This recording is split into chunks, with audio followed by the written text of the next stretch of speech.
सो हमें यहाँ पे सिंप्लीफाई करना है 1 divided by 6x² minus 5x plus 1। So first of all तो ये जो क्वाड्रेटिक इक्वेशन है इसके अगर मैं फैक्टर्स करना चाहूँ तो यहाँ पे 6x² माइनस 5x प्लस 1 को इक्वेट किया है 0 के, एंड देन यहाँ पे मुझे 5x जो है माइनस का 5x, इसके मुझे दो टुकड़े इस तरह से करने हैं कि 1 मल्टीप्लाइड बाई 6x², यानी कि इसके जो दोनों टुकड़े जो हम करेंगे उन दोनों के एडिशन करने पे तो खुद ये माइनस 5x आ जाए, एंड उनको आपस में मल्टीप्लाई करने पे मुझे क्या आ जाए 6x²। तो यहाँ से -3 मल्टीप्लाइड बाई -2 6 हो गया, एंड x इंटू एक्स क्या हो गया x² हो गया। एंड जैसा कि हमने कहा था कि जो हम टुकड़े करेंगे इनका एडिशन करने पे हमारे पास जिसके करे हैं हमने टुकड़े वही टर्म वापस आ जाए, यानी कि -3x -2x क्या हो गया माइनस का 5x हो गया। इट मीन्स दोनों कंडीशन मेरे पास फुलफिल हो रही है, तो यहाँ से मेरे पास ये कंडीशन फुलफिल हो रही है, तो मैं इसके फैक्टर्स यहाँ से कर सकता हूँ। इट मीन्स यहाँ से मैं कॉमन क्या ले सकता हूँ 3x कॉमन लिया तो मेरे पास में यहाँ पे क्या रह गया 2x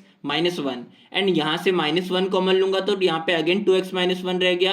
सो यहाँ से मेरे पास फैक्टर्स निकल के आ गए finally 2x -1 and 3x -1। Okay, तो यहाँ पे डिनोमिनेटर में मेरे पास में दो फैक्टर्स मिल चुके हैं 2x -1 एंड 3x -1। अब देखिए पहली बात तो ये कि यहाँ पे कोई भी टर्म जो है वो रिपीटेड नहीं है, यानी कि इसकी भी होल पावर 1 है, इसकी भी होल पावर 1 है, मीन्स हम कह सकते हैं ये नॉन रिपीटेड फैक्टर्स है। एंड x की पावर भी 1 है, x की पावर भी 1 है, तो नॉन रिपीटेड लीनियर फैक्टर्स है ये डिनोमिनेटर में। ओके, और इस केस में हम कैसे करते हैं पार्शियल फ्रैक्शन मेथड को अप्लाई, देखिए यहाँ पे 1 divided by 2x -1 multiplication 3x -1 is equal to हो जाएगा a डिवाइडेड बाई 2x -1 जो कि फर्स्ट हमारा फैक्टर है, plus b divided by 3x -1 second factor. Okay, अब यहाँ से जब आप करेंगे एलसीएम लेंगे तो मेरे पास में आ जाएगा a के मल्टीप्लीकेशन में आ जाएगा जो कि इसके मल्टीप्लाई में है उसको छोड़कर, यानी कि a multiplication 3x -1 plus b multiplication 2x -1, okay,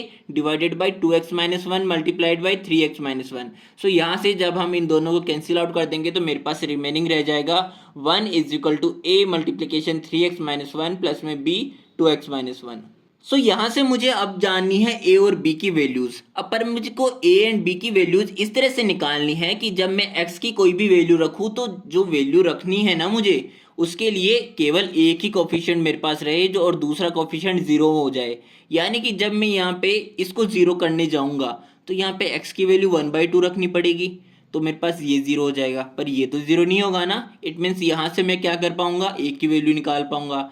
तो जब मैंने when x is equal to 1/2 रखा तो 1 is equal to a multiplication 3/2 -1, and ये तो 0 हो ही गया, तो यहाँ से मेरे पास में a की वैल्यू निकल के आ जाएगी 2। एज इट इज अगर मैं यहाँ पे 1/3 रखूँ तो ये टर्म मेरा 0 हो जाएगा, पर b की वैल्यू आ जाएगी, ये तो 0 नहीं होगा, तो यहाँ से मेरे पास में b की वैल्यू निकल के आएगी -3।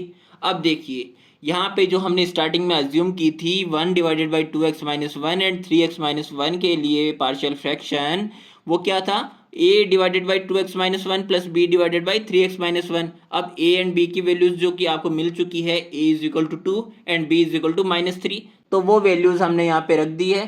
सो ये आ गया हमारा फाइनली पार्शियल फ्रैक्शन मेथड।